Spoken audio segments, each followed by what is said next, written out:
Salut, c'est Nina Nar en direct d'Oligarland 1377. Un petit bilan là de cette belle grève qui nous a tant fait rêver. Cette grève, c'était la fin de la foire qu'on compte les bouses. Alors bah je suis déçue. Là, je vous cache pas que je suis déçue. Ça a à peine une semaine, petit truc un peu comme ça, médiocre. On n'a pas vraiment été dans l'embarras. On a quand même pu faire ce qu'on avait à faire. Déçu, vraiment déçu parce que je me disais que bon, d'abord c'était très bien que ce soit des vrais gens qui ont qui ont une vraie influence sur nos vies, les raffineries, EDF, tout ça, qui s'y collent, hein, parce que bah, moi si je fais grève, ça va pas les émouvoir, puis ça va pas vous émouvoir non plus. Donc c'était bien qu'ils fassent ça.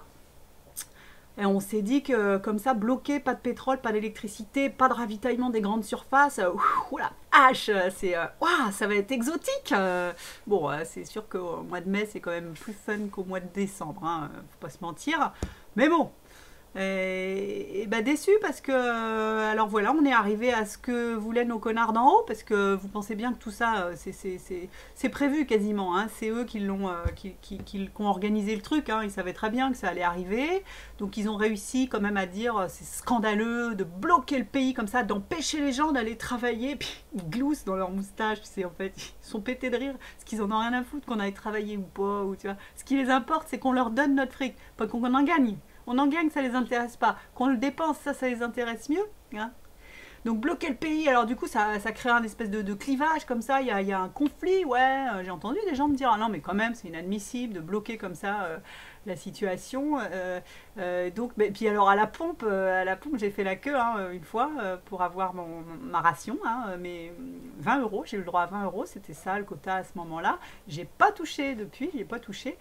Puis alors faut voir l'ambiance, hein, ceux qui essayent de resquiller, là, de se feinter dans la queue. Après au début tu avais aussi des vieux qui venaient avec leur bidon, c'est ça a dû, je sais pas, ça a dû leur rappeler des trucs. Alors avec leur bidon, ils vont pas travailler eux, mais ils viennent comme ça, là. Tu sens une vraie solidarité, tu sens vraiment que les gens ils sont main dans la main contre l'ennemi, contre le pouvoir. On sent bien la solidarité, c'est émouvant, hein, vraiment, ça m'a fait chaud au cœur, quoi. Donc bah, s'il y a un jour une révolution, ça va saigner parce que c'est tellement écœurant de voir comme les gens sont individualistes, ne pensent qu'à leur gueule, qu'à leur bagnole, leur télé. La bagnole, la télé, le tiercé, c'est l'opium du peuple de France, le supprimer, c'est le tuer.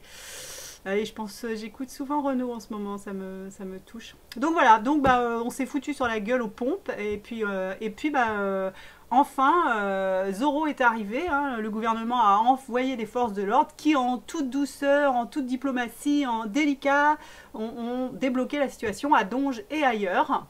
Et donc bah là, merci en fait, merci à nouveau merci. Monsieur le ministre de l'Intérieur, d'avoir su tellement bien gérer cette crise et d'avoir envoyé la police pour résoudre tout ça. Alléluia, je vais pouvoir faire mon plein, c'est bon. Voilà. On est comme des cons, en fait. Voilà. Donc, bah, je peux encore aller faire mon plein. Maintenant, j'ai des rendez-vous de boulot demain après-demain, là, un peu loin. C'est sûr qu'à vélo, ça aurait été galère. Mais j'espérais que ça dure. Je vais vous dire pourquoi. Pas parce que ça aurait fait virer la loi travail et il serait dit mon Dieu mais c'est vrai vous avez raison, le 49.3 c'était une erreur, absolument vous avez raison, nous allons revenir sur notre décision, respecter ces acquis sociaux, le CDI et vous rendre tout ça parce que ça vous appartient, et quand bien même dans certains pays ça n'existe pas, malgré tout la France a fait quelques trucs mieux que d'autres pays, et les acquis sociaux voilà, non. Mais que dalle, mais on bloquerait le pays pendant 6 mois, mais ils feraient rien sauter en fait, rien du tout. Rien du tout, parce que eux, ils en ont de l'essence. Et tu crois qu'ils vont faire la queue chez Leclerc pour remplir leur jet? Non, non, bah non, ils appellent directement machin de l'OPEP, là. Hey, chérie, tu me fais ton baril à 50, là? Allez, sois pas vache, allez, à 55, allez. Bon, puis même à 55, ça marche, parce qu'en plus, ils ont augmenté le prix du litre à la pompe pendant tout ça. Donc c'est quand même, c'est formidable. C'est formidable. Donc tu as les gens qui effectivement étaient bloqués, faisaient la queue tous les jours pendant une plombe pour payer un demi-plein d'essence, beaucoup plus cher que d'habitude. Voilà. C'est pas ça qui les a fait... ils s'en foutent. Par contre, là où moi ça m'intéressait que ça continue, c'est que Nous, on aurait été obligé de bouger en fait. Parce que nous, avec plus d'essence, avec, imagine un truc de fou, des grandes surfaces qui sont plus ravitaillées correctement, presque une rupture de stock sur les glaces Häagen-Dazs, pénurie de Buitoni, plus de crème L'Oréal, plus de shampoing Timothée, Dop, tout ça fini. Oh la vache! Oh la vache! Comment on fait? Alors au début, c'est les angoisses terribles quoi. Chérie, j'ai plus de Timothée, comment je vais faire? Puis petit à petit, tiens, le savon d'Alep, c'est sympa pour se laver. Alors pas les cheveux, hein. Bon, et puis il y a des extraits.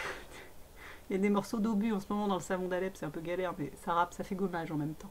On aurait appris petit à petit, en fait, à faire un truc. Alors c'est un truc, tu appuies un coup à gauche, un coup à droite, un coup à gauche, un coup à droite, et ça roule, ça roule. Ça s'appelle la bicyclette. J'ai ressorti la mienne. Pas mal, hein, c'est pas mal. Alors c'est vrai que moi, comme tout le monde, hein, les gosses dans la bagnole le matin pour aller chez la nounou. Et là, bah là, le petit dernier sur le siège bébé, le moyen sur le siège bébé du vélo de papa et le plus grand sur sa draisienne. Et roule ma poule. Oh, bon sang, comment c'est bien de démarrer la journée comme ça. Trop bien. Donc évidemment, encore une fois, hein, sous les giboulées de Mars, ça m'aurait moins fait poiler. Mais ce qui ne te tue pas te rend plus fort. Donc je rêvais de tout ça, parce qu'on aurait appris à faire autrement, en fait. Ça aurait été une cure un petit peu intense, quoi, une espèce de stage intensif de je me démerde sans le CAC 40, je me démerde sans Nestlé, sans EDF, sans L'Oréal, sans Coca-Cola, sans tout ça. Et je pense que ce serait un espèce de pied incroyable, en fait, si on arrivait à faire sans ça. Déjà, hein, quand on fait un petit trip sauvage, camping, tout ça, et qu'on se débrouille avec... un bout de baguette, enfin bon bref, je vais partir en vrille là. Voilà, je rêvais de ça. Parce qu'on aurait appris à faire sans eux et qu'après il l'aurait eu profond. Et puis bah là, non, bah non. Ça nous a juste servi à nous foutre sur la tronche un petit peu, pompe et voilà. Et puis on a retrouvé notre petit confort et oh, ça va mieux. Voilà. Vous l'avez vu le gars là sur la vidéo que j'ai postée sur la page juste avant là?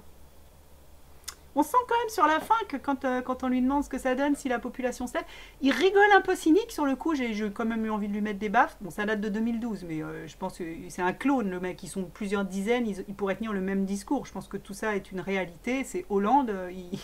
Hollande, il faut qu'il file droit, là. Qu'il nous fasse qui vire les CDI, parce que ça convient pas. Ça. Pour l'Europe, ça convient pas, les CDI. C'est pas bien pratique, en fait. Hein. On est obligé de garder les gens. Là, ça baisse comme ça les primes aux actionnaires, c'est énervant. C'est ces gens qu'il faut rémunérer. Non mais quand même, les gens qu'il faut rémunérer pour leur travail, à un moment donné, c'est énervant. À un moment donné. Donc quand même, d'avoir des gens, on les prend, ils font leur travail pour un espèce de SMIC qui ressemble à rien, tu te demandes même comment tu peux vivre avec ça. Et puis dès qu'il y a un petit peu moins de production, ben, on les fout dans le caniveau.